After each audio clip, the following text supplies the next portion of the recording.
Well, next week on Kansas City Week in Review, we host the two candidates seeking to become the next mayor of Wyandotte County. If you weren't aware, Election Day is just around the corner. April 2nd is local election day all around the metro. In Kansas City, Missouri, voters have 3 questions to decide, including a renewal of a health care tax for the indigent.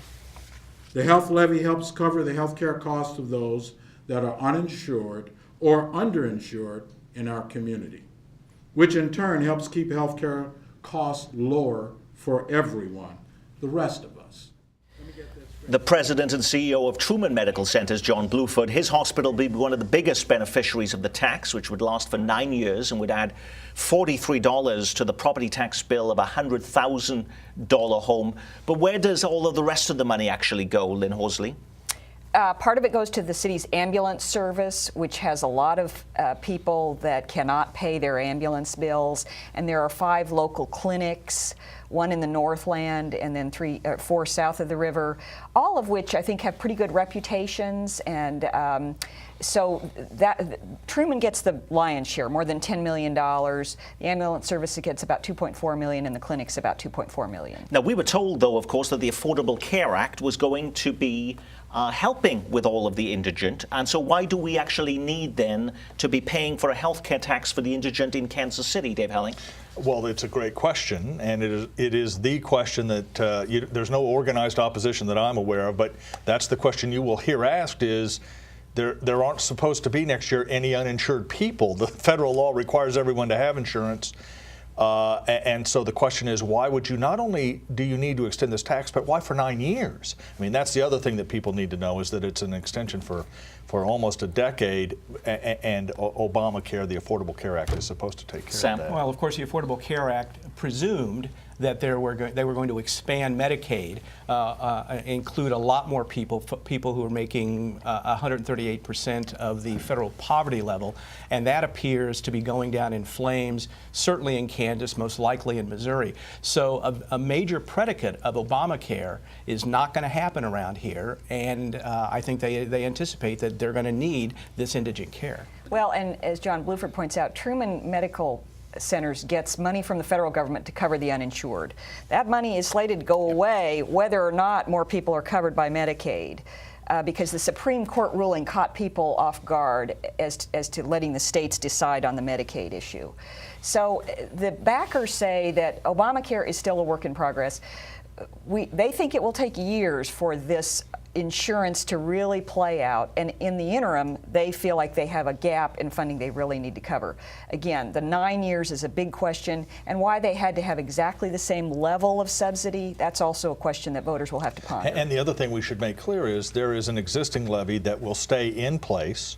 Even if this one fails, there are actually 2 health levies, a permanent levy. This one was supposed to be temporary when it first passed, to sort of get them over the hump. Like a lot of taxes in Kansas City, temporary taxes tend to become permanent, and they're trying to make this one permanent, and indeed say in moments of candor they expect it to be permanent in Kansas City. I asked John Bluford, the head of Truman, what would happen if voters said no? Would they be closing programs? Would some providers be forced to shut down some facilities? Here's his answer. Yeah, that is always the question, and it's a very complex question. It's not an easy answer to that. One thing for sure, though, access would be cut out. So not as many people that we currently see will be able to avail themselves of the services. Okay, so we're not going to be seeing, healthcare clinics shut down as a result of this then, Bill Grady, if people say no to this? No, they won't be shut down, but there are a lot of questions that Mr. Bluford is really not necessarily sidestep, but he makes an awful lot of money, and so that's one thing. Okay, because we saw that on Tony's KC. They printed some of the tax forms from Truman Med, and they included his own salary at exceeding $800,000. The head of Swope Community Services, Frank Ellis, that runs Swope Community Center, which the Swope Park Health Center, which would be one of the recipients, at over $1 million. Again, the numbers just don't play out. Now he's a good, decent man and all that kind of stuff. The access question, I'm not sure that's totally been answered, because as Dave said, we already have existing health levies that do cover a lot of things that there is going to be a question in voters' minds, do we really need to extend this? But getting an extension is always easier than a new tax. You've said that there weren't any opponents. Richard Tolbert, the former city councilman, said he wanted to be on this program.